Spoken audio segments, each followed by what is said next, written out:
let's talk about belts. You know, in my daily conversations and interactions with other shooters, students in classes, off-duty law enforcement officers, or even daily concealed carry holders, the belt is probably far and away the single most neglected piece of equipment when it comes to the everyday concealed carry system. And that's really what this is. It's a system. And the belt in that system is really the glue that holds it all together. A good quality gun belt is not only going to support the weight of the gun, it's going to allow you to carry the gun more comfortably, but it's also going to facilitate manipulation of the gun under duress if need be.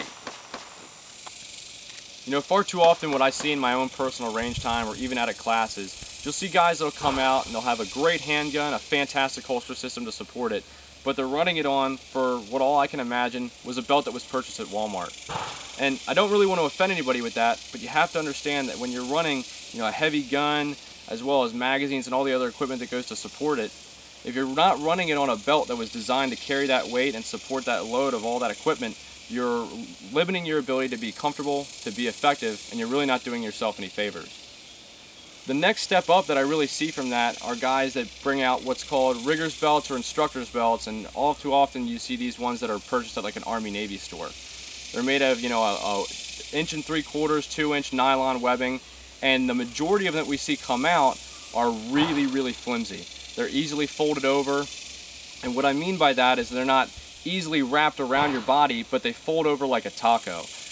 What's going to happen there is you have to remember, like I mentioned earlier, this gun, all this equipment is very heavy. So when you put all that equipment and you put all that weight on that belt, the belt's going to want to fold over. Same issue. You're going to be uncomfortable, it's not going to carry the weight of the gun very efficiently, and you're not going to be able to manipulate it on the belt if you need to. Now, there have been a number of companies that have gone ahead and have made improvements upon these belts by double layering them, increasing the amount of stitching that's built into the design, and some have even gone as far as to include a polymer insert in it to make it even more rigid.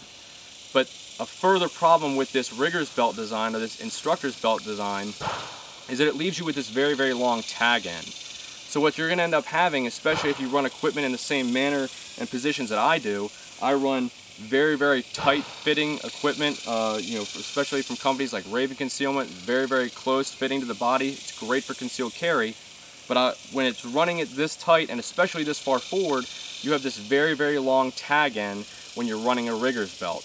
Now, this leaves you with a problem of having to find a place to secure it, and all too often that's not possible. That's my personal reason why I went away from the rigger's belts or instructor's belts, and I tried to find a belt that was better suited to the other support equipment that I was carrying on a day-to-day basis, whether it was on the range or out in day-to-day life for concealed carry purposes.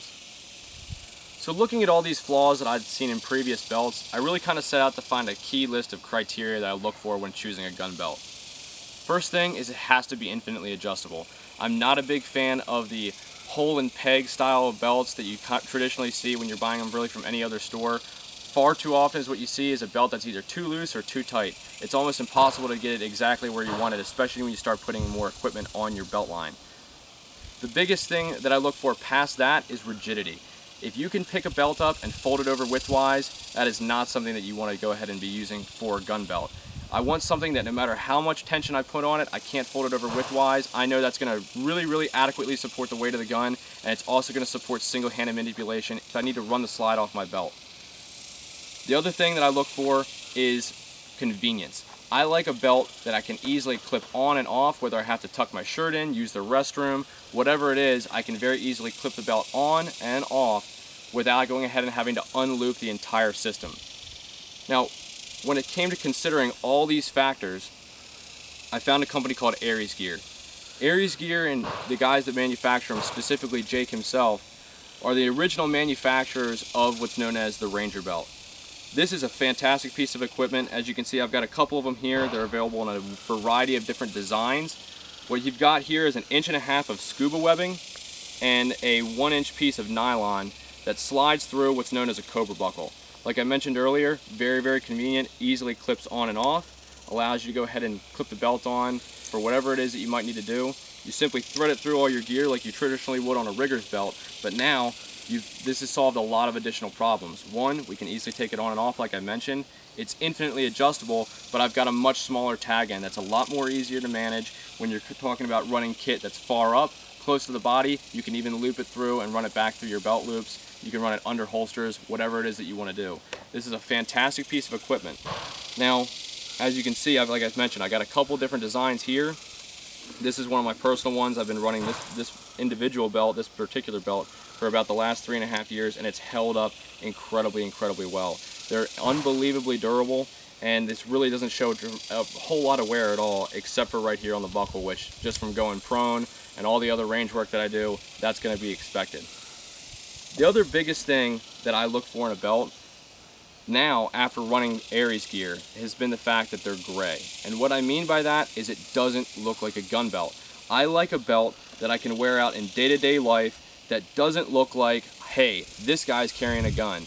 If I see somebody that walks into the mall and is wearing an instructor's belt or rigger's belt, or really anything that has a rappel latch on it, I'm probably going to realize that that guy's probably carrying a gun or has something to do with the firearms industry.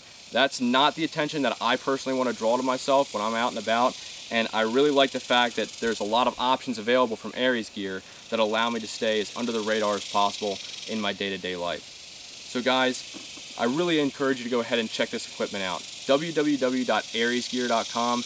Jake is a fantastic guy. He makes a lot of great equipment, and there's a lot of options out there. Whether you want to get something that is really under the radar, you want to get something multicam or whatever, he's got a bunch of different designs. Go ahead and check him out. I appreciate you guys watching this video. Check us out on our new website, www.21cg.us. Like us on Facebook, subscribe to our YouTube channel, and until next week, stay gunfighter strong.